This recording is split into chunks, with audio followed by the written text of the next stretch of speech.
ಇದರಲ್ಲಿ coffee powder ಹಾಕಿದ್ದೀನಿ, ನಾನು ಸನ್ರೈಸ್ ಹಾಕಿದ್ದೀನಿ. ಇದರಲ್ಲಿ ಚಾದ ಡಿಕಾಕ್ಷನ್ ಸೋಸ್ತಾ ಇದ್ದೀನಿ. ಈಗ ನೋಡಿ ಈ ರೀತಿ ಇದು ಮಾಡಬೇಕು. ಇದರಲ್ಲಿ ನೋಡಿ 2 ಪುಡಿ ಕಲರ್ ಮಾಡಿದ್ನೆಲ್ಲ ನಾನು ಅದನ್ನು ಹಾಕ್ತಾ ಇದ್ದೀನಿ. 2 ಸ್ಪೂನ್ ಅಷ್ಟು ಹಾಕ್ತಾ ಇದ್ದೀನಿ. ಇದಕ್ಕೆ ತೊಗೊಂಡಿದ್ದೀನಿ ನೋಡಿ, ಹರ್ಬಲ್ ಮೆಹಂದಿ ತೊಗೊಂಡಿದ್ದೀನಿ. ಇದನ್ನು ನೋಡಿ ಈಗ ಮೆಹಂದಿ ಹಾಕ್ತಾ ಇದ್ದೀನಿ.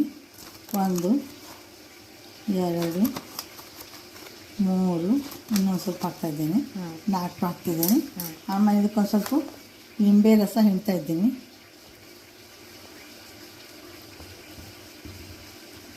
ಒಂದು ಅರ್ಧ ಹೋಳಿನಷ್ಟು ಹಿಂಡಬೇಕು.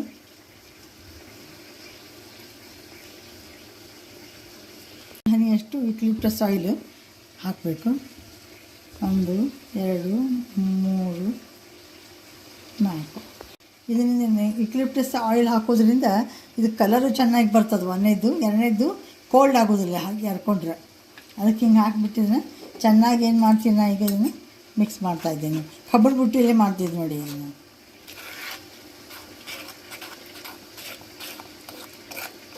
ಚೆನ್ನಾಗಿ ಮಿಕ್ಸ್ ಮಾಡಿ ಇಟ್ಬಿಡ್ಬೇಕು ರಾತ್ರಿ. ಇದನ್ನು ಇದು ಪದ್ಧತಿ ತೋರಿಸಿದೆ ಹೆಂಗೆ ಕಲಿಸ್ಬೇಕು ಅಂತ ಅನ್ನೋದು. ನಾನು ನೋಡಿ ಈಗ ಕಲಿಸಿಟ್ಟಿದ್ದೀನಿ. ಈ ರೀತಿ ಹೀಗಾಗಿದೆ ನೋಡಿ. ಇದು ಒಂದು ನೈಟ್ ಹೋಗ್ಬೇಕು ಅಂದ್ರೆ ಅದೇನಾಗ್ತದೆ, ಮ್ಯಾಚೂರಾಗಿ ಚೆನ್ನಾಗಿ ಕಲರ್ ಬಿಡ್ತದೆ. ಆಮೇಲೆ ಹಚ್ಕೊಂಡು ತಲೆಗೆ ಹಚ್ಕೊಂಡು 1-2-3 ತಾಸು ಬಿಟ್ಟು ತಲೆ ಸ್ನಾನ ಮಾಡಬೇಕು.